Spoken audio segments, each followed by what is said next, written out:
안녕하세요. 정태근 변호사입니다. 오늘은 BJ 양팡의 부동산 계약금 먹튀 논란에 대해서 살펴보겠습니다. 사실관계부터 살펴보면 BJ 양팡의 어머니가 부동산을 양팡의 이름으로 계약하면서 일단은 가계약으로 체결하고 계약금만 지급하지 않으면 무효되니까 상관하지 말고 먼저 계약서 작성하시자 라고 해서 계약서에 양팡 이름으로 날인을 한 겁니다. 그래 놓고 이제 다른 더 좋은 물건이 보이니까 이 계약에 대해서는 가계약이고 계약금을 지급하지 않았으니까 문제가 없다고 생각하시고 다른 데 가서 다른 계약을 체결하고 실제로 그 매매대금까지 다 지급하신 거예요. 원래 매도인은 계약금, 중도금, 잔금 언제 지급하시나 기다리다가 다른 매매 계약을 체결했다는 얘기를 듣고 소를 제기한 겁니다.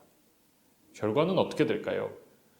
지금 언론에 드러난 이런 사실관계에 따르면 결국은 BJ 양팡이 100% 패소할 겁니다.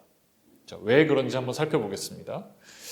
매매 계약의 주요 조건, 보통 매매 목적물과 매매 대금, 또 중도금이라고 판례가 보고 있는데 이런 매매 계약의 주요 조건에 대한 합의가 있으면 이름이 가계약이든 구두로만 한 것이든 상관없이 본 매매 계약이 성립했다고 보는 것이 우리 법원의 일관된 입장이고요. 법률 행위가 문서 그 자체에 의해서 일어나는 것을 처분문서라고 하는데 이 매매계약서라는 것은 우리 법원이 처분문서로 보고 있기 때문에 날인을 한 순간 계약금이 지급되었는지 여부와 상관없이 그대로 권리 의무가 발생합니다. 그러니까 어떤 매매 목적물에 대해서 BJ 양팡이 얼마에 사기로 했고 중도금은 언제 지급하겠다 라는 계약서에 날인을 했다면 계약금을 지급하지 않았다고 하더라도 유효하게 권리 의무가 발생된 것이고 거기에 따라서 의무를 이행해야만 하는 의무가 발생된 겁니다. 그래서 만약에 이걸 해제하려면 계약금 상당을 몰취당해야 되기 때문에 지금 언론에 보도되는 바에 따르면 매매 계약 금액이 한 10억 원 정도라서 계약금이 그 10%인 1억 원 정도로 알려지고 있는데 1억 원을 지급하고 매매 계약을 해제하든지 아니면 10억을 다 이행해야 되는 상황이 되는 겁니다. 물론 이 중개사가 중간에 계약금만 납입하지 않으면 계약은 무효가 되니까 상관없다라고 얘기했던 부분은 분명히 중개사의 고의과실이 있는 부분이기 때문에 민사상 책임을 물을 수 있을 뿐만 아니라 공인중개사법에 따라서도 이 중개사에게 법적인 책임을 물을 수 있습니다. 하지만 지금 당장 이 매도인과의 관계에서는 BJ 양팡이 패소할 가능성이 높아 보이고요.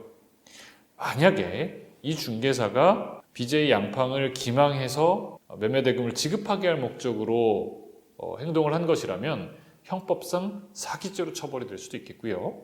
더 나아가서 이 피해 금액이 일정 금액이 넘어가게 되면 특정경제 가중처벌법에 따라서 더 가중처벌될 수도 있겠습니다. 그러니까 여러분 계약서에 날인하실 때는 계약금이 지급되는지 여부하고 상관없이 주의해서 작성하셔야 되겠고요. 특히 금액이 큰 계약서에 날인을 하실 때는 계약 체결하시기 전에 법률 전문가의 조언을 받아두시는 것이 좋겠습니다.